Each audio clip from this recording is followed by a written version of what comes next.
À Noël, ma mère a attaqué ma fille, pas ma petite fille. Dégage. En larmes, elle s'est effondrée. J'ai accouru, l'ai serré fort, puis j'ai envoyé un seul email, détruisez sa réputation. Cette nuit-là, 29 appels manqués de maman. Je t'en supplie, ne fais pas ça. Ma seule réponse, commence à prier. Je m'appelle Élodie. J'ai 32 ans, et ma vie, c'est ma fille, Manon. À Noël dernier, ma propre mère a regardé ma fille de 10 ans droit dans les yeux et lui a hurlé « Tu n'es pas ma petite fille. Dégage !» En larmes, Manon s'est effondrée. J'ai accouru, je l'ai serré fort, puis j'ai envoyé un seul email, avec pour instruction « Détruisez sa réputation ». Cette nuit-là, j'ai ignoré 29 appels en absence de ma mère. Ces messages vocaux étaient suppliants, « Je t'en supplie, ne fais pas ça ». Ma seule et unique réponse fut qu'une simple phrase, « Commence à prier », ce qui a suivi a appris à ma mère que lorsqu'on s'attaque à mon enfant, on ferait mieux de se préparer à une guerre totale. Avant que je vous raconte en détail comment l'enfer s'est déchaîné, j'aimerais prendre un instant pour nous connecter. J'aimerais savoir d'où vous m'écoutez. Si vous regardez cette vidéo, laissez un commentaire pour me dire de quelle ville ou de quel pays vous êtes, et quelle heure il est chez vous en ce moment.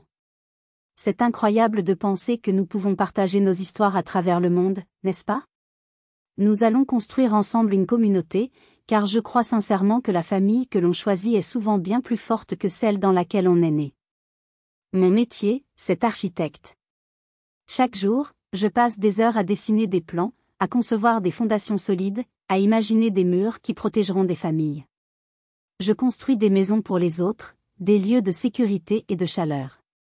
Mais la forteresse la plus importante que j'ai jamais construite, celle que je protège avec une férocité de louve, c'est le petit monde que j'ai bâti pour ma fille et moi, dans notre appartement douillet au cœur de Lyon. C'est un petit 3 pièces avec un balcon qui donne sur les toits, un espace rempli de ses dessins, de l'odeur du café le matin et de nos rires le soir.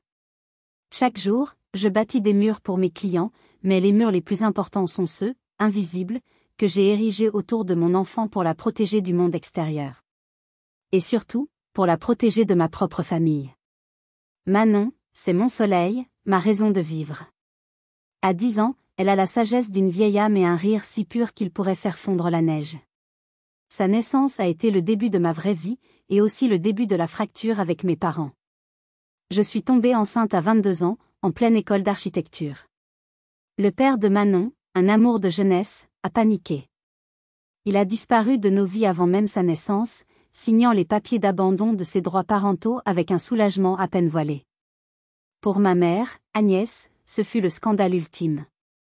Elle, qui vivait pour les apparences, pour le « qu'en dira-t-on » dans leur petite ville de Bourgogne, voyait en moi une source de honte infinie. Une fille mère, disait-elle avec un dégoût qui me glaçait le sang. Tu as gâché ta vie et sali notre nom. Je me souviens encore de ces paroles, le jour où je lui ai annoncé ma grossesse, espérant trouver du réconfort. Elle m'avait regardé, pas avec tristesse, mais avec une colère froide. Tu as toujours été impulsive, Élodie. Mais ça, c'est impardonnable. Mon père, Thierry, est un homme bon, mais sa bonté s'est érodée sous des décennies de tyrannie silencieuse. C'est un homme dont le cœur a été piétiné par ma mère pendant 40 ans. Face à elle, il devenait invisible, sa voix un murmure inaudible. Il m'aimait, je le sais, mais son amour n'a jamais été assez fort pour construire un rempart contre la cruauté d'Agnès.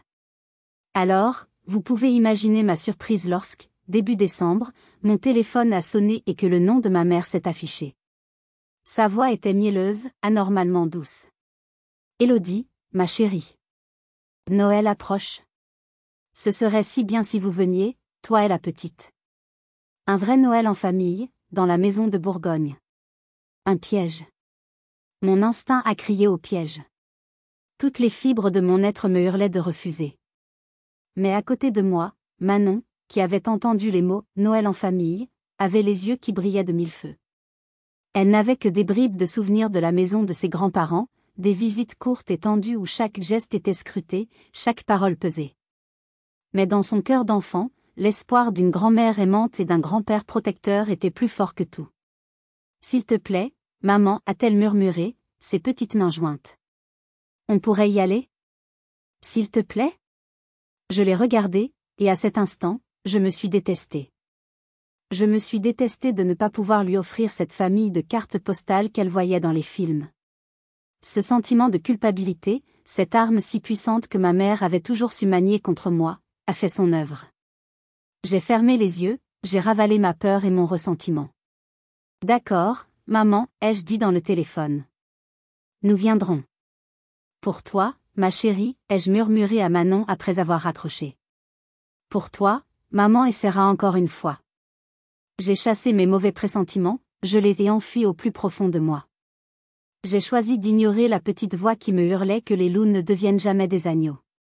J'ai fait mes valises, emportant avec moi une lueur d'espoir fragile. Mais en réalité, je conduisais ma propre fille, innocente et pleine de rêves, tout droit dans la gueule du loup. Quelques jours après cette invitation, alors que l'excitation de Manon pour Noël grandissait, j'ai reçu un appel qui a fait résonner toutes les alarmes. C'était un numéro masqué, mais l'interlocutrice s'est présentée immédiatement. Madame Renaud ? Ici Madame Ferrier, la directrice de l'école de Manon. Mon cœur s'est serré. Manon était une excellente élève, aimée de tous. Un problème à l'école ? C'était impensable. Y a-t-il un problème, Madame la directrice, ai-je demandé, ma voix déjà tendue. Non, non, rien de grave, a-t-elle répondu d'un ton qui se voulait rassurant, mais qui ne l'était pas du tout. J'aimerais simplement vous rencontrer, si possible. C'est à propos d'un signalement que nous avons reçu. Un signalement. Le mot a explosé dans mon esprit. Le lendemain, je me suis assise dans son bureau, les mains moites, le cœur au bord des lèvres. Madame Ferrier était une femme d'une 50aine d'années, avec un regard bienveillant mais scrutateur. Elle est allée droit au but. Madame Renaud, nous avons reçu un appel anonyme hier. Une personne se disant proche de votre famille, profondément inquiète pour le bien-être de Manon. J'ai senti le sang quitter mon visage. Elle a continué, lisant ses notes. Cette personne a exprimé des craintes quant au fait que Manon soit élevée par une mère célibataire avec une carrière exigeante. Elle a utilisé des termes comme négligence émotionnelle potentielle et manque de cadre familial stable. Je n'avais pas besoin d'entendre la suite. Je connaissais ce vocabulaire. C'était la rhétorique de ma mère, son mépris déguisé en sollicitude. J'ai senti une vague de chaleur monter à mes joues, un mélange de honte et de fureur si intense que j'ai dû serrer les poings pour ne pas trembler. J'étais architecte, je gérais des budgets de plusieurs millions d'euros, je dirigeais des équipes d'hommes et de femmes, mais dans ce petit bureau, je me sentais comme une adolescente convoquée pour une bêtise. J'ai dû, avec tout le calme dont j'étais capable, défendre mon rôle de mère. J'ai dû exposer ma vie, ma structure, mon organisation. J'ai parlé de notre routine, des week-ends que nous passions ensemble, de l'aide aux devoirs, des soirées cinéma sous un plaid. J'ai dû étaler ma vie, prouver que j'étais une bonne mère, tout ça à cause d'un coup de fil empoisonné. C'était une humiliation profonde, calculée. Heureusement, Madame Ferrier était perspicace. Après m'avoir écouté attentivement, elle a posé son stylo et m'a regardé avec une profonde sympathie. Madame Renaud, je vous remercie pour votre franchise. Votre fille est une enfant épanouie et brillante. Cela me suffit amplement. Elle a fait une pause, puis a ajouté doucement, parfois, les personnes qui devraient nous soutenir le plus sont celles qui nous font le plus de mal. En sortant de l'école, j'ai marché sans but dans les rues de Lyon. La rage était une bile amère dans ma gorge. Ce n'était pas juste une méchanceté, c'était une violation. Elle avait tenté de s'immiscer dans l'espace le plus sûr de Manon, son école. Elle avait essayé de me discréditer en tant que mère aux yeux du monde. J'ai sorti mon téléphone et je l'ai appelé. C'était toi, n'est-ce pas, ai-je lancé sans préambule. Sa voix à l'autre bout du fil était l'innocence même. Moi ? Mais de quoi parles-tu, ma chérie ? Ne joue pas à ce jeu avec moi, maman. L'école de Manon. Le signalement anonyme. Il y eut un silence, puis le masque est tombé, remplacé par une suffisance glaciale. Oh, ça. Élodie, il faut que tu comprennes. Je m'inquiète, c'est tout. Une mère seule, avec tes responsabilités. Je voulais juste m'assurer que la petite ne manquait de rien. Ce dont Manon manque, ai-je sifflé, c'est d'une grand-mère qui l'aime au lieu de chercher à détruire sa mère. J'ai raccroché avant qu'elle ne puisse répondre. Ce soir-là, mon ami Anouk est passé me voir. Je lui ai tout raconté, les larmes de colère et d'impuissance coulant sur mes joues. Anouk, c'est ma famille choisie. Elle a toujours vu clair dans le jeu de ma mère. Élodie, m'a-t-elle dit en me prenant les mains. Ce n'est pas de l'inquiétude. C'est une déclaration de guerre. Elle te teste. Elle veut voir jusqu'où elle peut aller avant que tu ne craques. S'il te plaît, n'y va pas pour Noël. Franchement, à ce moment-là, qu'auriez-vous fait à ma place? Auriez-vous annulé Noël, au risque de briser le cœur de votre enfant? Ou auriez-vous serré les dents, en espérant que le pire était passé? Dites-le-moi dans les commentaires, j'ai vraiment besoin de savoir ce que vous en pensez. Moi, j'ai regardé Manon qui dormait paisiblement dans son lit, et je n'ai pas eu le courage de lui enlever son rêve. J'ai dit à Anouk que je serais prudente, que je ne la laisserais pas m'atteindre. Anouk avait raison. C'était une déclaration de guerre. Et moi, stupidement, je pensais encore pouvoir signer un traité de paix le jour de Noël. Les semaines qui ont précédé Noël ont été une torture douce amère.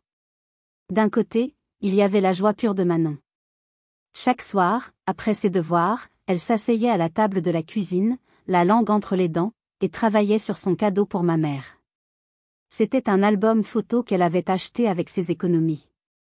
Elle l'avait rempli de photos de nous deux, de ses dessins, et avait laissé des pages vides avec des petites légendes écrites de sa main, ici, une photo de nous trois à la mer, ici, une photo de l'anniversaire de mamie. C'était un cadeau d'une innocence poignante, une offre d'amour inconditionnel. Tu crois qu'elle va aimer, maman, me demandait-elle, les yeux pleins d'espoir. Et je lui mentais, un mensonge qui me coûtait chaque jour un peu plus. Bien sûr, ma chérie. Elle va adorer. De l'autre côté, il y avait mon angoisse grandissante. Chaque appel de ma mère était une nouvelle pique, un nouveau test. N'oublie pas que le dîner est formel, Élodie. J'espère que Manon a une robe convenable, pas une de ces tenues de garçon manquées. Béatrice et sa famille seront là. Ses enfants sont si bien élevés, j'espère que Manon saura se tenir et ne nous fera pas honte. Chaque phrase était une petite goutte de poison. Le jour du départ, la voiture était remplie de cadeaux et de l'odeur sucrée des biscuits que nous avions préparés. Manon chantait à tue-tête les chansons de Noël à la radio. Moi, je serrais le volant, mes jointures blanches, comme si je me préparais à un impact. Le trajet entre Lyon et la Bourgogne a été un voyage à travers mes propres souvenirs, la plupart amers. La maison de mon enfance était magnifique sous la neige. Des guirlandes lumineuses blanches, un goût impeccable, froid et impersonnel, comme toujours. Mon père, Thierry, nous a ouvert la porte. Son visage s'est illuminé en voyant Manon. Ma petite championne, a-t-il dit en la soulevant dans ses bras. Il y avait une chaleur authentique en lui, une lueur de ce qu'il aurait pu être sans l'ombre constante de ma mère. Pendant un instant, un seul, j'ai respiré. Puis Agnès est apparue dans l'encadrement de la porte du salon. Parfaite. Impeccable dans son pull en cachemire rouge, pas un cheveu de travers. Son regard a balayé Manon de haut en bas, s'arrêtant sur sa jolie robe en velours. Ce rouge est un peu criard pour une enfant, tu ne trouves pas, a-t-elle lancé, non pas à Manon, mais à moi, par-dessus la tête de ma fille. Et voilà. L'espoir, si fragile, s'était déjà envolé. Mon père a senti la tension. Il a pris nos manteaux, et tandis que ma mère retournait à sa cuisine, il m'a attiré dans le couloir. Élodie, a-t-il murmuré, son regard fuyant. Sois prudente. Ta mère, elle n'est pas facile en ce moment. Elle n'a jamais été facile, papa, ai-je répondu, un peu plus sèchement que je ne l'aurais voulu. Il a eu un mouvement de recul. J'ai vu la peine dans ses yeux, mais aussi la peur. Il a jeté un regard nerveux vers la cuisine, comme un animal traqué. Je sais, a-t-il dit si bas que j'ai à peine entendu. Mais là, c'est différent. Faites attention, c'est tout. Il n'a pas osé en dire plus. Il n'osait jamais. C'était un homme qui vivait sur un champ de mine et qui avait appris à marcher sur la pointe des pieds. Je l'ai regardé, mon père, cet homme autrefois grand et fort, maintenant voûté par des années de compromis silencieux. Dans cette maison où j'avais grandi, l'amour avait toujours été conditionnel, et le silence était le prix à payer pour une paix précaire. Mais cette nuit-là, ce prix allait devenir exorbitant. L'arrivée de ma cousine Béatrice et de sa famille a été le signal du début des hostilités. Béatrice, c'était tout ce que je n'étais pas aux yeux de ma mère. Mariée à un notaire prospère, mère de 2 enfants qui ressemblaient à des gravures de mode, elle incarnait la réussite, l'ordre, la normalité. Agnès s'est transformée. Son visage dur s'est adouci en un masque de tendresse affectée. Elle couvait les enfants de Béatrice du regard, leur servant des jus de fruits bio, s'extasiant sur leurs notes à l'école, sur leurs cours de violon et de tennis. Regarde, Élodie, comme Charlotte est devenue une charmante jeune fille. Et William est si brillant. Chaque compliment était une flèche décochée dans ma direction. Manon, elle, était devenue invisible. Elle essayait de participer, de montrer un de ses dessins, mais ma mère détournait la conversation. Je voyais ma fille se recroqueviller sur elle-même, sa lumière s'éteindre peu à peu. Mon cœur saignait pour elle. Je me suis assise à côté d'elle, j'ai passé un bras autour de ses épaules, un geste qui se voulait protecteur mais qui me semblait terriblement inadéquat. Et c'est à ce moment précis que mon téléphone professionnel a vibré. Un email urgent, marqué d'un drapeau rouge. C'était mon plus gros projet en cours, un complexe hôtelier sur la côte. Le chef de chantier m'appelait, paniqué. Élodie, il y a un problème sur les plans de structure. Les ingénieurs se sont trompés dans un calcul de charge. Si on ne corrige pas ça tout de suite, on prend un retard qui va nous coûter des centaines de milliers d'euros. La panique m'a envahi. Le bureau d'études avait une antenne à moins de 30 minutes de là. Je pouvais y aller, régler le problème et revenir. Mais laisser Manon ici? Seule? C'était impensable. J'ai essayé de déléguer, d'expliquer la correction par téléphone, mais le problème était trop complexe. Je devais être sur place. C'était un dilemme impossible. D'un côté, ma responsabilité professionnelle, le gagne-pain qui nous faisait vivre, le projet qui pouvait assurer mon avenir et celui de Manon. De l'autre, mon instinct de mère qui hurlait de ne pas la laisser. Le directeur du projet m'a rappelé. Élodie, on est vraiment dans une situation de crise. C'est une erreur de calcul dans les fondations, ça peut compromettre toute la structure du bâtiment. Quelle ironie! Je devais partir pour sauver un immeuble qui menaçait de s'effondrer, alors que les fondations de ma propre famille étaient en train de se désagréger sous mes yeux. J'ai pris la décision la plus stupide de ma vie. J'ai fait confiance. Je suis allée voir mes parents dans la cuisine. Ma voix tremblait légèrement quand j'ai expliqué la situation. J'ai une urgence professionnelle gravissime. Je dois m'absenter 2 heures, 3 au maximum. Est-ce que vous pouvez garder Manon? Mon père a hoché la tête immédiatement. Bien sûr, ne t'en fais pas. On s'en occupe. Ma mère a soupiré, un soupir théâtral de martyr. Travailler le jour de Noël? Certaines personnes n'ont vraiment aucun sens des priorités. Mais bon, si tu n'as pas le choix, laisse-la. Je me suis agenouillée devant Manon. Ses grands yeux étaient remplis d'incompréhension et d'une pointe de peur. Ma puce, maman doit vraiment y aller. C'est très important. Je promets de revenir le plus vite possible. Sois sage, d'accord? Elle a hoché la tête, trop déçue pour parler. Je l'ai serrée dans mes bras, respirant l'odeur de ses cheveux. Avant de partir, j'ai croisé le regard de ma mère. Je lui ai lancé un appel silencieux, une prière. S'il te plaît, maman. Prends soin d'elle. Elle a eu un petit sourire, un sourire qui n'a jamais atteint ses yeux froids. Mais bien sûr, ma chérie. Ne t'inquiète pas. Ce sourire va me hanter jusqu'à la fin de mes jours. C'était le sourire d'un prédateur qui voit sa proie, sans défense, tomber droit dans son piège. En démarrant la voiture, une boule de glace s'est formée dans mon estomac. Je n'aurais jamais dû la laisser. Jamais. Je n'étais pas là. Je n'ai pas vu de mes propres yeux la cruauté à l'œuvre. C'est mon père qui m'a tout raconté des mois plus tard, la voix brisée par les sanglots et la honte. Ces mots sont gravés dans ma mémoire, une cicatrice invisible. Dans mon esprit, j'ai rejoué la scène des milliers de fois, l'imaginant avec une clarté insoutenable. Après mon départ, l'atmosphère, déjà tendue, est devenue glaciale pour Manon. Ma mère, libérée de ma présence, a commencé son travail de sape. Elle a organisé une petite ouverture de cadeaux anticipés pour les enfants de Béatrice. Manon, voyant les autres déballer leurs présents, a pensé que c'était le bon moment. Avec son cœur pur et innocent, elle est allée chercher le précieux album photo, celui sur lequel elle avait travaillé avec tant d'amour. Je l'imagine, traversant le salon, son cadeau serré contre sa poitrine. Je l'imagine, le tendant à ma mère, avec un sourire timide mais plein d'espoir. C'est pour toi, mamie. Joyeux Noël. Mon père m'a décrit la scène. Agnès a pris l'album comme si elle tenait un objet sale. Elle l'a feuilleté rapidement, son visage se crispant de dédain à chaque page. Devant tout le monde, devant Béatrice, son mari, et les enfants, elle a parlé d'une voix forte et claire. C'est quoi, ça? Un bricolage d'école maternelle? C'est terriblement enfantin, et vulgaire.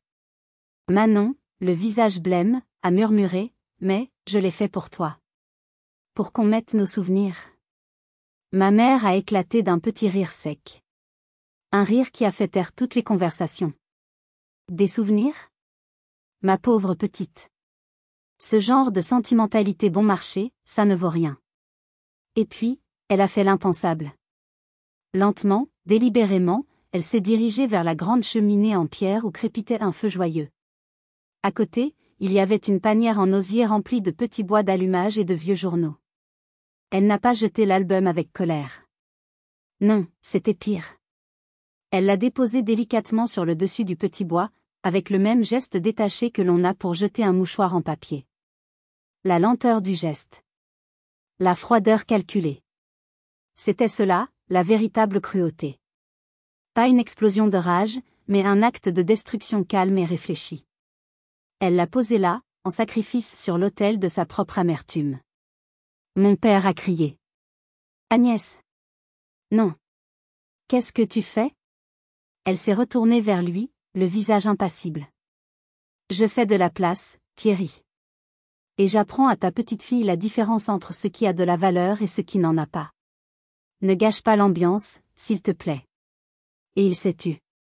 Mon père, l'homme qui aurait dû la protéger, s'est effondré dans son fauteuil, vaincu. Manon est restée figée une seconde, le regard fixé sur son cadeau, son travail, son amour, posé sur un tas de bois mort. Puis un son terrible est sorti de sa gorge, un sanglot rauque, un cri de douleur pure. Elle s'est retournée et a couru hors de la pièce, ses pas martelant le parquet tandis qu'elle montait l'escalier à toute vitesse. Personne ne l'a suivie. Personne ne s'est levé. Ils sont restés là, dans un silence gêné, avant que ma mère ne dise, d'un ton léger, « Bon, qui veut un autre verre ?» Pendant ce temps, au bureau, je venais de trouver la solution à mon problème de structure. J'ai envoyé les plans corrigés, soulagé. C'est à ce moment-là que j'ai vu le message de Manon sur mon téléphone. Un seul message, envoyé une demi-heure plus tôt. Il contenait juste 2 mots, maman. Et puis plus rien. Le silence. Un silence qui hurlait. J'ai su. J'ai su que j'avais commis la plus grande erreur de ma vie. Les fondations de l'univers de ma fille venaient d'être dynamitées, et je n'étais pas là pour la retenir. Le trajet du retour a été un cauchemar flou. Je ne me souviens pas de la route, seulement de mes mains crispées sur le volant et du son de mon propre cœur qui battait à tout rompre dans mes oreilles. Chaque scénario, pire que le précédent, défilait dans ma tête. Quand je suis entrée dans la maison, un silence anormal régnait. La première chose qui m'a frappée, c'est la table de la salle à manger. Dressée pour 6 personnes. Pas 7. Pas 8. 6. Ils se préparaient à dîner, sans nous. L'odeur de la dinde rôtie m'a donné la nausée. Ma mère est sortie de la cuisine, s'essuyant les mains sur son tablier. Son visage était un masque d'irritation. Ah, te voilà enfin. On a failli commencer sans toi. Où est Manon, ai-je demandé, ma voix un fil ténu, presque un souffle. Elle a haussé les épaules avec une indifférence étudiée. Dans sa chambre, je suppose. Elle nous fait une petite crise de nerfs. Rien de bien méchant, elle a besoin d'apprendre à gérer ses émotions. Sans un mot de plus, j'ai tourné les talons et j'ai monté les escaliers 4 à 4, mon cœur martelant à un rythme de panique. La porte de la chambre d'amis, où Manon devait dormir, était fermée. J'ai frappé doucement. Manon ? C'est maman.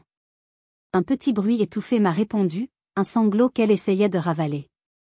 J'ai ouvert la porte. Ma fille était recroquevillée en boule sur le lit, son petit corps secoué de spasmes silencieux. Sa belle robe de Noël était froissée, son visage bouffi et rouge, zébré par les larmes séchées.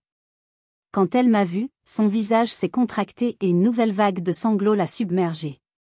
Maman ? Je me suis précipitée vers elle, je l'ai enveloppée dans mes bras. L'odeur de ses cheveux, le contact de son petit corps tremblant contre le mien. Je suis là, mon trésor. Je suis là. Raconte-moi tout. Qu'est-ce qui s'est passé ? Entre deux hoquets, les mots sont sortis, chaotiques et déchirants. Elle m'a parlé de l'album photo. De la cheminée. De la douleur de voir son cadeau traité comme un déchet. Et puis, elle m'a raconté la suite. Ce qui s'était passé après qu'elle se soit enfuie dans la chambre. Mamie est montée me voir, a-t-elle chuchoté contre mon cou. Je pensais qu'elle venait s'excuser. La naïveté de cette phrase m'a brisé le cœur. Mais elle n'était pas gentille. Elle m'a dit que j'avais tout gâché. Que j'étais une petite fille mal élevée. Manon a pris une profonde inspiration, comme si les mots suivants lui coûtaient un effort surhumain. Et puis, elle a dit que de toute façon, je ne faisais pas vraiment partie de la famille. Le froid dans mes veines est devenu polaire. Qu'est-ce que tu veux dire, mon cœur ? Elle a dit que puisque tu m'as eu sans être mariée, je n'étais pas comme les autres. Elle a dit. La voix de Manon s'est brisée en un murmure presque inaudible. Elle m'a regardée et elle a crié. Elle a crié, tu n'es pas ma petite fille. Tu n'as rien à faire ici. Sors d'ici. Le monde s'est arrêté de tourner. Le silence dans la pièce était assourdissant. Tout ce que j'entendais, c'était le son du cœur de mon enfant qui se brisait. Un calme étrange, une clarté terrible s'est emparée de mon esprit. La tristesse et la rage ont fusionné en une seule chose, une résolution froide comme l'acier. J'ai doucement écarté Manon de moi. Mon amour, ai-je dit, ma voix étonnamment stable. Est-ce que tu peux me redire exactement ce qu'elle a dit ? Maman a besoin de l'enregistrer. C'est très important. Les yeux remplis de larmes, elle a hoché la tête. J'ai activé le dictaphone de mon téléphone. Et j'ai écouté, pour la deuxième fois, le récit de la destruction de l'innocence de ma fille. Avec cette preuve dans ma poche, j'ai pris sa petite main. Viens, ma chérie. On va aller leur dire au revoir. Ma voix était dénuée de toute émotion. Mais à l'intérieur, la guerre avait commencé. Main dans la main, nous sommes descendus. Chaque marche de l'escalier était un pas de plus vers la rupture définitive.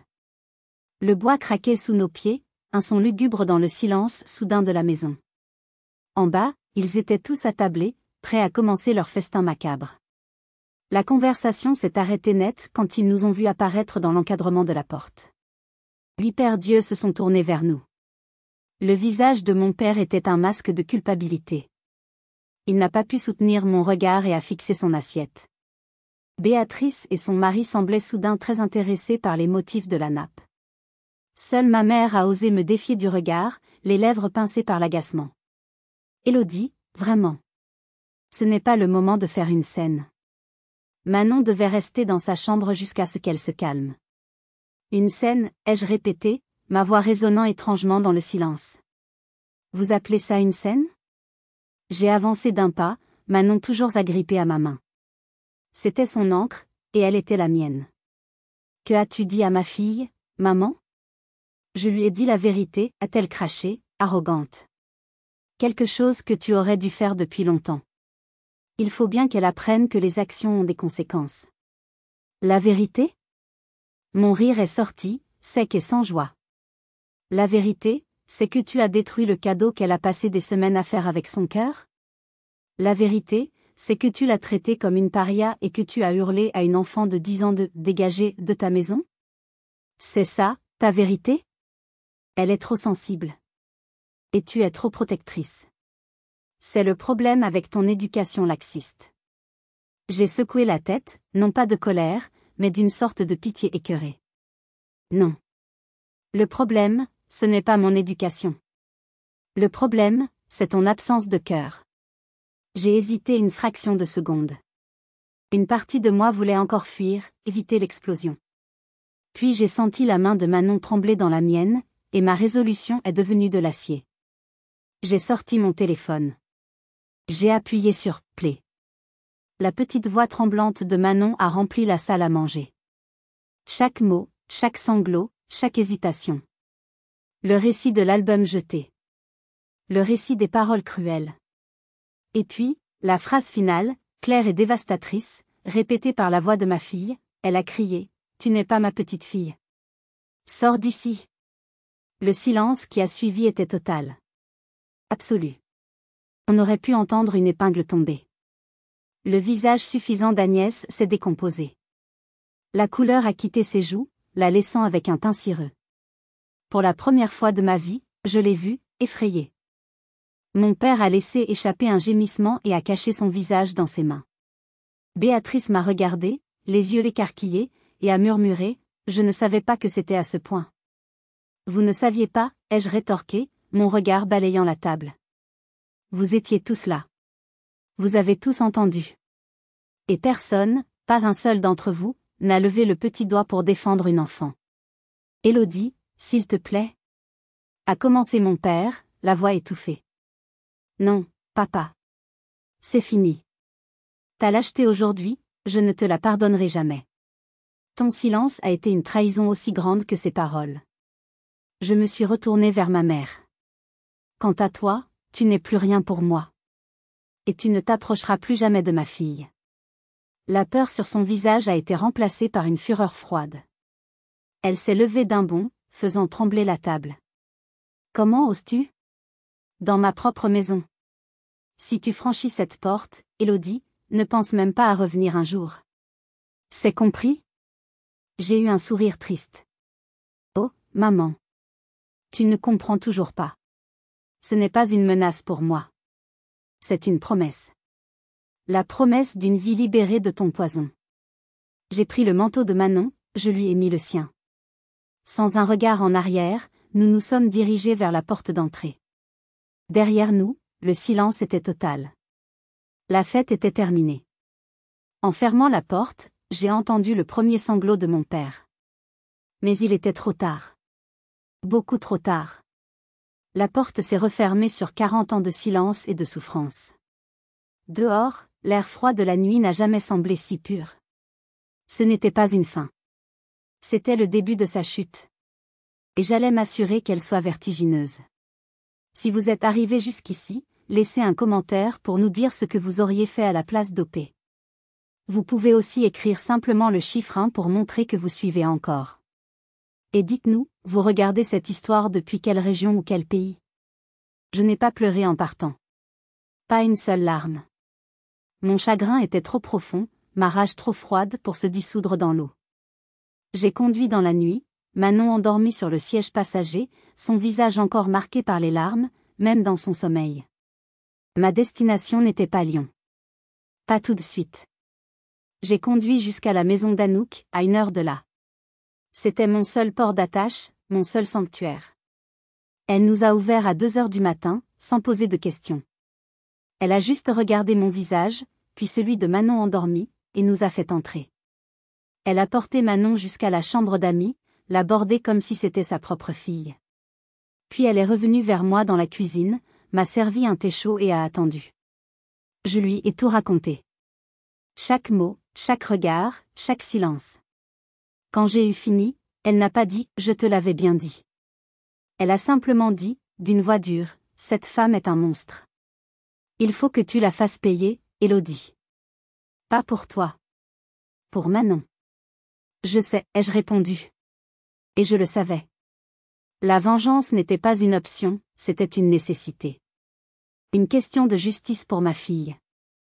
Après qu'Anouk soit allée se coucher, je suis restée assise dans le silence de sa cuisine, la lueur de l'écran de mon ordinateur portable éclairant mon visage. Je n'allais pas me contenter de couper les ponts. Ce ne serait pas suffisant. Ma mère vivait pour son statut, pour sa réputation impeccable dans la bonne société de Bourgogne. C'était là qu'il fallait frapper. Au cœur de son monde d'apparence. Agnès était la présidente d'une œuvre de charité très en vue dans la région, les Cœurs Généreux de Bourgogne. Un nom d'une ironie à vomir. Chaque année, il levait des fonds pour les enfants défavorisés. Elle adorait ce rôle. Elle se pavanait lors des galas, son nom était dans le journal local. Son image de grande dame philanthrope était le fondement de son identité. C'était ce fondement que j'allais détruire. Anouk m'a rejoint, incapable de dormir. « Qu'est-ce que tu fais » a-t-elle demandé. Je lui ai expliqué mon plan. Elle a écouté attentivement, puis a hoché la tête. C'est la seule chose à faire. Frappe-la là où ça fait mal. Pas dans son cœur, elle n'en a pas. Dans son orgueil. Avec une précision chirurgicale, j'ai commencé à rédiger un email. Je n'ai pas utilisé un langage colérique ou accusateur. Non, j'ai adopté un ton calme, factuel, presque détaché. Le ton d'une mère inquiète et d'une professionnelle. Objet, incident préoccupant concernant les valeurs familiales au sein de notre communauté et la présidente, Madame Agnès Renaud. J'ai adressé l'email à l'ensemble du conseil d'administration de la Fondation. Des notables locaux, des chefs d'entreprise, des gens dont le nom et la réputation comptaient. Dans le corps du texte, j'ai décrit les événements de la soirée de Noël de manière concise et objective. J'ai expliqué le contexte, les paroles exactes, l'impact sur ma fille de 10 ans. J'ai écrit, je ne vous écris pas par désir de vengeance, mais parce que je crois fermement qu'une personne qui dirige une fondation dédiée au bien-être des enfants doit elle-même incarner les valeurs de compassion, d'empathie et de respect inconditionnel envers eux. Les actions de Madame Renaud hier soir étaient en contradiction totale avec ces valeurs. Et puis, j'ai ajouté la pièce maîtresse. Le coup de grâce. Pour que vous puissiez vous faire votre propre opinion, sans filtre, je joins à cet email un enregistrement audio de ma fille racontant les faits, quelques minutes après qu'ils se soient produits. Sa voix tremblante est un témoignage plus puissant que tous mes mots. J'ai attaché le fichier audio. J'ai relu l'email une dernière fois. Mon doigt a survolé la touche « Envoyer ». J'ai eu une seconde d'hésitation. C'était un acte irréversible. C'était déclarer une guerre nucléaire. J'ai pensé au visage de Manon, dévasté. Et j'ai cliqué. Je ne savais pas exactement ce qui allait se passer. Mais je savais une chose. Le monde parfait, si soigneusement construit par ma mère, était sur le point de trembler sur ses fondations. Et cette fois, il n'y aurait pas d'architecte pour le sauver. Je ne suis pas allé me coucher. J'ai regardé le jour se lever, une tasse de thé vide entre mes mains. La première secousse n'a pas tardé. À 7h32 du matin, mon téléphone a vibré. C'était un numéro que je ne connaissais pas. J'ai décroché. Madame Renaud ? Ici Jean-Luc Beaumont, vice-président de la Fondation. Sa voix était grave, tendue. Je viens de lire votre email. Et d'écouter le fichier joint. Je suis absolument consterné. Je n'ai pas de mots. Il m'a assuré qu'une réunion d'urgence du conseil d'administration serait convoquée dans la journée. Ce que votre fille a subi est inacceptable. Je veux que vous sachiez que nous prenons cela avec le plus grand sérieux. Votre email confirme malheureusement certaines préoccupations que nous avions déjà concernant le style de management autoritaire de votre mère. La bombe que j'avais envoyée n'était donc pas tombée sur un sol vierge. C'était la goutte d'eau qui allait faire déborder un vase déjà plein. Puis, le déluge a commencé. À partir de 8 heures, le téléphone de ma mère. Le mien, en fait, affichait ses appels. 1, 2, 5, 10, 29 appels manqués en l'espace de 3 heures. J'ai laissé la messagerie vocale faire son travail. J'ai écouté les messages plus tard, comme un sismologue étudiant les secousses d'un tremblement de terre. Le premier message était furieux. Élodie. Comment as-tu osé ? Tu vas me le payer. Retire cet email immédiatement. Le 5e était déjà plus anxieux. Jean-Luc Beaumont m'a appelé. Il veut une réunion. Qu'est-ce que tu leur as raconté ? Rappelle-moi. Le 15e était paniqué. Il parle de me suspendre. Tu te rends compte? Tu es en train de détruire ma vie pour un caprice d'enfant. Le 29e était un murmure brisé. Une supplication. Élodie, je t'en supplie, ne fais pas ça. S'il te plaît. Retire tout. Je ferai ce que tu veux. S'il te plaît. J'ai écouté ce dernier message, sans ressentir ni pitié, ni satisfaction. Juste un vide immense. J'ai pris mon téléphone et j'ai répondu à sa série de SMS désespérés par une seule phrase. Commence à prier. Plus tard dans l'après-midi, j'ai reçu un appel de mon père. Sa voix était méconnaissable. C'était la voix d'un homme brisé. C'est fini, Élodie, a-t-il dit sans préambule. La fondation vient de voter sa démission forcée. Le club de bridge l'a suspendu. Nos plus vieux amis ne répondent plus à ses appels. Il y eut un long silence, puis il a ajouté, la voix étranglée par l'émotion. J'ai quitté la maison ce matin. J'ai dit à ta mère que je demanderais le divorce si elle ne commençait pas une thérapie sérieuse. 42 ans, Élodie. J'ai passé 42 ans à être son complice par mon silence. Il s'est mis à pleurer, de vrais sanglots d'homme, rauques et douloureux. J'ai revu le visage de Manon toute la nuit. J'aurais dû la protéger. Je suis tellement désolée, ma fille. Tellement désolée. Je l'ai écouté, et pour la première fois, je n'ai pas ressenti de colère envers lui. Juste une immense tristesse. C'est un peu tard, papa, ai-je simplement répondu. Je sais, a-t-il sangloté. Mon Dieu, je sais. Le soir, un dernier message est arrivé. Pas de ma mère. De ma cousine Béatrice. Un long texte, maladroit, plein de justifications. Je suis vraiment désolée de ce qui est arrivé. Ta mère peut être si difficile. Je n'ai pas su comment réagir. Je n'ai pas répondu. Son inaction avait fait d'elle une alliée de la cruauté de ma mère. Le monde d'Agnès, si solide en apparence, s'était effondré en moins de 24 heures. Il ne reposait que sur une façade. Et j'avais, d'un seul email, abattu le mur porteur. Mais alors que je pensais que la guerre était terminée, j'ai réalisé que ma mère n'était pas du genre à accepter la défaite. Quelques semaines plus tard, une lettre d'avocat est arrivée. Elle ne se contentait pas de s'effondrer. Elle allait contre-attaquer. La lettre de l'avocat était un chef-d'œuvre de manipulation. Ma mère m'attaquait pour diffamation, atteinte à l'honneur et harcèlement. Elle prétendait que j'avais orchestré une campagne de calomnie pour lui nuire, déformant une simple dispute familiale. Elle demandait des dommages et intérêts exorbitants et une ordonnance restrictive pour que je ne puisse plus la contacter. En lisant cela, je n'ai même pas eu peur. J'ai ressenti une sorte de lassitude. Elle était incapable de la moindre introspection, de la moindre remise en question. Sa seule réponse à la destruction qu'elle avait elle-même semée était d'essayer de détruire l'autre en retour. C'était sa dernière tentative désespérée pour reprendre le contrôle. J'ai engagé une avocate, une femme brillante et pugnace.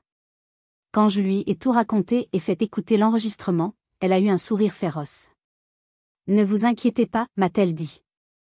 Nous allons la démolir. » La procédure n'a même pas été jusqu'au procès. Mon avocate a déposé une réponse accablante.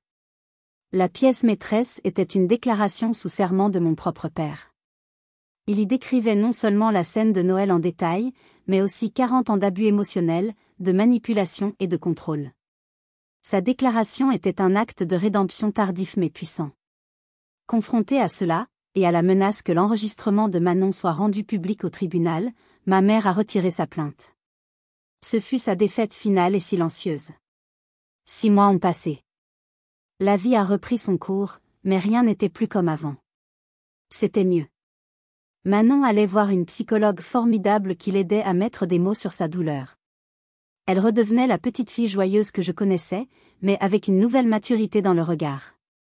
Elle avait appris, bien trop tôt, une leçon cruelle sur la nature humaine. Mon père, Thierry, a tenu parole.